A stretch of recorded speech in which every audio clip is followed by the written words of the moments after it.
Hi, my name is Christopher Starnes, and my video is going to be about grabber sentences, their importance, and how we can effectively use them in our essays, especially when we're writing for AP Lit and that AP test at the end of the year. Grabber sentences play a huge role when it comes to your essay, especially trying to get all those points. You know, we have our 6 points when it comes to an essay. We have our thesis point, our 4 body points, and then that one sophistication one all the way at the end. And the hardest one for people to get is usually that sophistication one. So anything that we can do to kind of make our lives easier in getting that point, we're going to do. And so usually throughout the essays, people find themselves struggling, well, how can I sound sophisticated? How can I sound like I really know what I'm talking about? And if you're only trying to do that in the middle of your essay, it's just really not going to work. The goal that you're trying to do is really make sure that you establish that you know what you're talking about right from the beginning, right from the get-go. So that way your reader can read your essay and be like, oh man, this guy knows what he's talking about. And they continue reading the essay, and then now they, instead of just figuring out that you know what you're talking about, that you're sophisticated in your writing, they just see that right from the beginning, and they just confirm that as they go along. So we're going to jump right into it. So first off, the importance of a grabber sentence, right? So number one, it pulls the reader into your essay. And so you got to think about it like this from the perspective of your AP grader. So to them, this is just another essay along this long assembly line of a bazillion essays that they have in front of them. So what your job is right at the beginning is to make sure that they're interested, and that when they see that first sentence, it's like, man, I actually want to read this. It's not just my job. I'm not just sitting here getting paid to do it. You know, I genuinely want to see what this person has to say. And that's going to set a good tone for the rest of your essay, in the sense that it's going to make them interested, curious, you know, they want to read it. And so, yeah, right there, piques curiosity in the subject. And so that's important too. You want your reader to be curious about the specific subject that you're talking about, because like I said, everybody's talking about the same thing. So the way it works for these AP graders is they have one prompt, one subject, one kind of essay, and they're just reading essays that are talking about that same thing. So if you can establish that you're different, that your essay is more entertaining right from the beginning, you're going to be good to go. You zoom in. All right, and then it also establishes the main general idea of the essay and places the reader in a mindset specific to that subject. So basically what that means is right at the beginning, you're kind of formatting and saying, well, hey, this is what this essay is going to be about. It puts that reader, you know, your AP reader is going to be in the mindset specific to this essay already, right? But if you also think about somebody who's maybe not an AP reader, now reading that first sentence is going to be like, okay, this person's talking about, you know, apples, okay? We're in that apple mindset, and now we're focused on what we actually need to talk about. It's probably going to be a little more sophisticated than apples, but you get my point. And so, like I said, help gets that sophistication point as it demonstrates an ability to relate the essay subject to other things. And so what I mean by that is that first sentence, especially at the beginning of your essay, should be used to kind of bring in pull the essay from like this big outside broad topic and kind of narrow it in.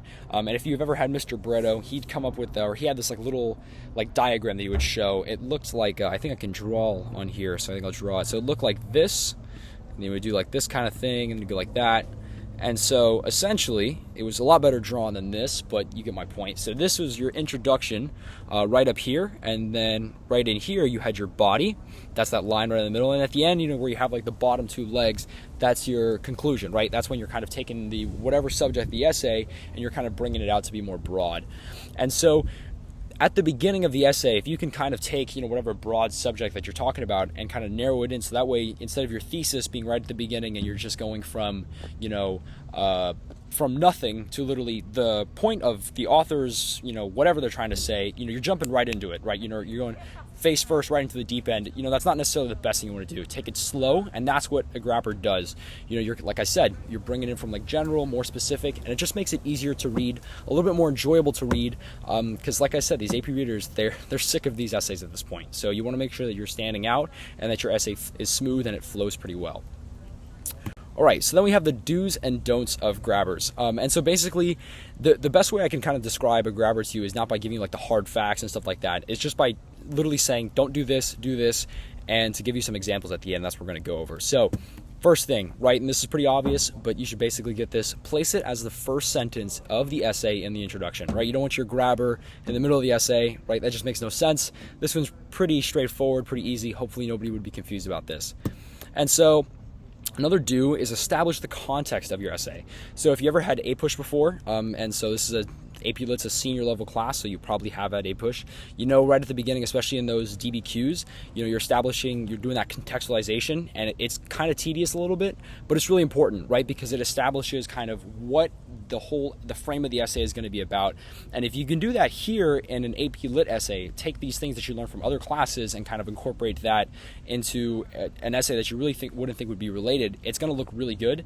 And it's definitely going to make you sound a lot like you know a lot what you're talking about. And you'll see that that's one of the examples I included. It's really a lot of contextualization. That's what I'm trying to do, is just make sure that I'm establishing that I do know what I'm talking about, or at least make it seem like you know what you're talking about, because it's just going to make your essay, like I said, easier to read. And then so make it a relevant fact, an interesting statement, or a general idea that relates to the subject of the essay. So let's see if I can't pull it up here, but have it something that's not super specific to your essay, right? Because like I said, we're trying to have it more broad and then bring it in to be a little bit more specific, but make it something that generally relates to the subject of what you're talking about.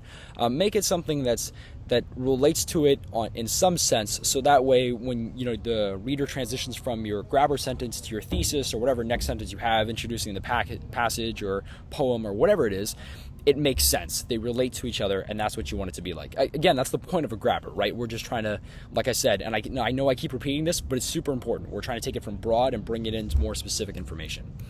And so don't make it more than one sentence long, right? This is a grabber. Our job here is literally just grab people in, keep them in. It's a really annoying bird. What we're not trying to do is sit here and tell like a little story, and that's my next one. So don't make it an anecdotal story. Don't be overly wordy, right? You're just trying to grab in your reader. That's it, and it should be your actual essay that's holding them in and making them stay. And there's tons of loud noises, but whatever. We're gonna keep going because I don't want to remake this video. But yeah, so don't overdo it. That's the biggest thing, and a lot of people end up doing that, is overdoing what they have in their essay. And once you do that, it's just going to start sounding really awkward. You may even lose the sophistication point that you were gaining, just because it just sounds weird, right? If you're just going on, you're telling the story at the beginning. Nobody wants to hear about your mom's friend's cousin or whatever at the beginning of the story. Just literally go have a relevant fact, like I said, interest statement, a general idea, bam, right into your essay, just like that. All right, and I hate that bird a lot. All right, now he flew away. Good. Okay, and so I have two good examples of grabbers. So the first one is, this is from an essay. This is the 2019 AP Lit Q2. You're probably going to get assigned this essay, and you just see the intro that we have here. So carefully read the following excerpt from William Dean Howell's novel, The Rise of Silas Lapham. Then, in a well-constructed essay, analyze how the author portrays the complex experience of two sisters, Penelope and Irene, within their family and society. You may wish to consider such literary elements as style, tone, and selection of detail. And so the grabber that I chose here was something that was more of like a general statement, right? And it relates to the actual I can't remember. It was just like the passage. And so those who grow up sheltered are typically blissfully unaware of their own ignorance. And so, right, like, it relates to the poem because it's a statement, how it talks about, like, there's these two sisters who are, like, unprepared for the world or whatever.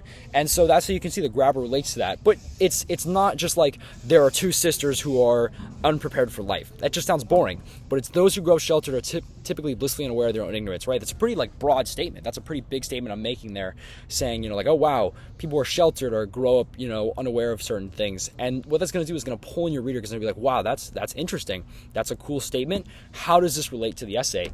And people are going to like that, especially your reader. They're going to like interesting things like that. All right, and then you can see, how I talked. My next sentence was like, analyze this experience. I talked about the poem, and then I went into my thesis. It's just your normal essay, but it gets spiced up right at the beginning with the grabber. And again, I don't need a grabber. I could have just started from in his 1885 novel, The Rise of, but every other intro is going to sound like that. So like I said, any way that I can distinguish my essay from everybody else's, it's just going to sound better. Because you don't want to sit here and just be some little essay robot. You want to have, like, legitimately interesting and your own personal touch on your essay. And so here's another one. And so this is when I kind of talked about the whole contextualization thing. And you can kind of, honestly, when you read this, it sounds a little bit like an APUSH essay, but whatever. And so carefully read Natasha Trethewey's 2007 poem, Southern History. Then, in a well-organized essay, analyze the poet's complex portrayal of the speaker's feelings towards how history was presented to her. You may wish to consider elements such as the speaker's background, audience, tone, diction, whatever. And so at the beginning, I chose more of a, instead of like that last one where I chose more like a general statement, here I went with something that like contextualizes what I'm going to be talking about in my essay and how it relates to the actual poem, and because this poem was really related about like racism in America and stuff like that. So if I can say like if I can see in the poem what I understand from that, because the poem didn't like explicitly say it, but if I can demonstrate, yeah, I know what this poem's talking about, I know how it relates to, you know, racism and stuff like that, that's going to be important.